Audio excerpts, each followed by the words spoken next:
Mireu, avui vull contar-vos un conte que m'agrada molt contar-li al meu fill i a la meva filla. És un conte molt bonic que es diu Les 4 petites cantonades de no res. Segur que molts de vosaltres ja el coneixeu, però per si algú no el coneix, anem a contar-lo. I el conte diu així.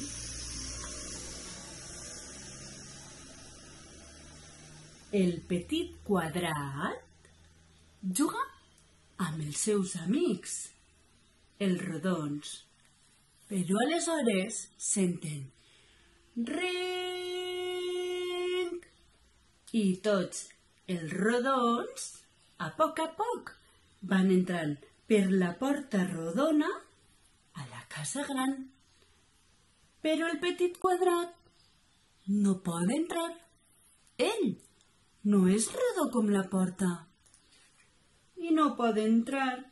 Mentre tots els seus amics estan dins, ell es queda fora i es posa molt trist. A ell li agradaria poder entrar dins de la casa gran amb tots els seus amics els rodons. Aleshores, prova a estirar-se.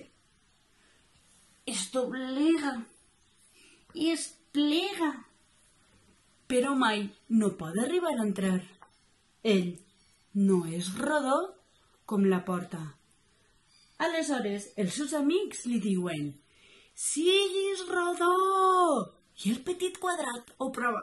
«Soc rodó. Però no hi ha manera. No pot entrar per la porta.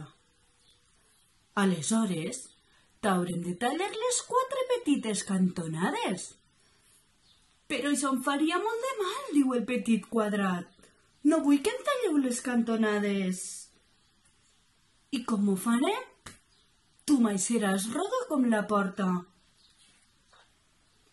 Els petits rodons es reuneixen a la sala gran i discuteixen molt de temps, fins que al moment comprenen que el que ha de canviar no és el quadrat, el que ha de canviar és la porta. Així que li tallen les 4 petites cantonades de no res i d'aquesta manera el quadrat ja pot entrar per la porta a la casa gran. Ara ja pot entrar a jugar amb tots els seus amics, els rodons. I catacric, catacrac, este conte s'ha acabat. I catacrac, catacric, i este conte ja està dit.